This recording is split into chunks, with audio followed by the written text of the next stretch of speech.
In section formula, we will discuss how to get the position vector of a point that divides the join of the 2 points. Either divides the given line segment internally or externally. How? Let us suppose there are 2 points P and Q. Okay, in the space. PQ vector is there. Then any point R lies on PQ or externally outside PQ vector. So there are 2 cases. One by one I will discuss it. So if the point R divides the join of the points PQ internally, then what would be the position vector of that point R? Means suppose let the origin be O, and with respect to this origin, position vector of P point be A vector and position vector of Q point be B vector. Okay, and R is another point that is in between PQ, means it is lying inside PQ. So internally case है ये. Then suppose R vector be the position vector of this point R with respect to origin. I am discussing here the first case, internally,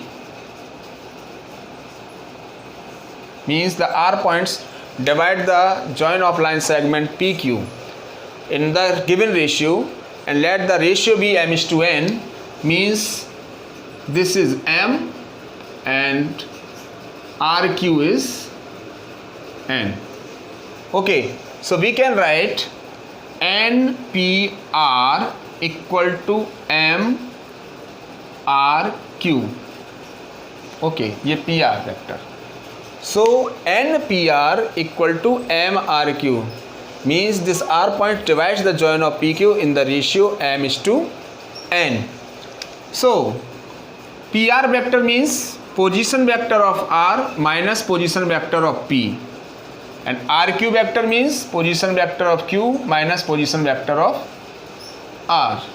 This is this I have done using the triangles law. So here we can write OR vector mean R vector, OP vector means A vector, and M as it is OQ vector, that is B vector here, and OR is again R vector. Now you can simplify this. NR minus NA vector equal to MB minus MR vector. Now NR plus MR equal to MB plus NA. So now R vector may be taken common. So M plus N will be inside. This equal to MB plus NA. So here we will have R vector equal to MB plus NA upon M plus N. So here R vector is the position vector of the given point R. Clear? Now we can get the position vector R in the case when R lies externally, means R is not on the line segment PQ, it lies externally. So let's see here now what happens. The second case is externally. Now let's take the next case in which the point R divides the join of PQ externally in the given ratio. So second case is externally. So as we have considered in the first case, let's suppose that there are 2 points P and Q. This way P and Q are 2 points. Okay, PQ is vector.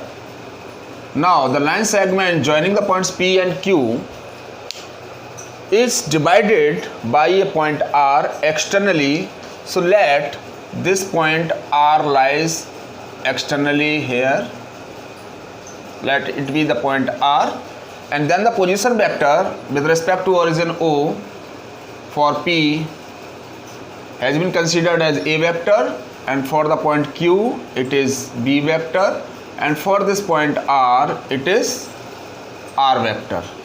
Okay, now this R point divides the join of PQ in the ratio m:n externally. So P to R is M, may be considered as M, and QR, that is n. Actually it is the ratio m is to n. It is not equal to m and it is not equal to n. But we have taken it here as because it is the multiple of m and it will be the multiple of a number n. Then the ratio will be m into something upon n into something. So ratio will be m upon n. So we have generally here considered that this PR is m and this QR is n.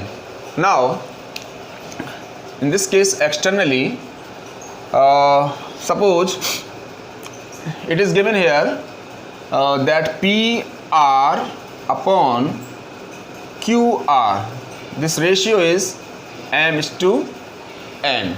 PR upon QR is m is to n. It means n PR vector equal to m QR vector.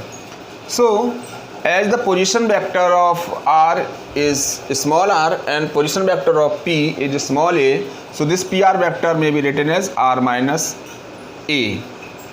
So it is clear. In the first case we have discussed it using the triangle law, we have done so.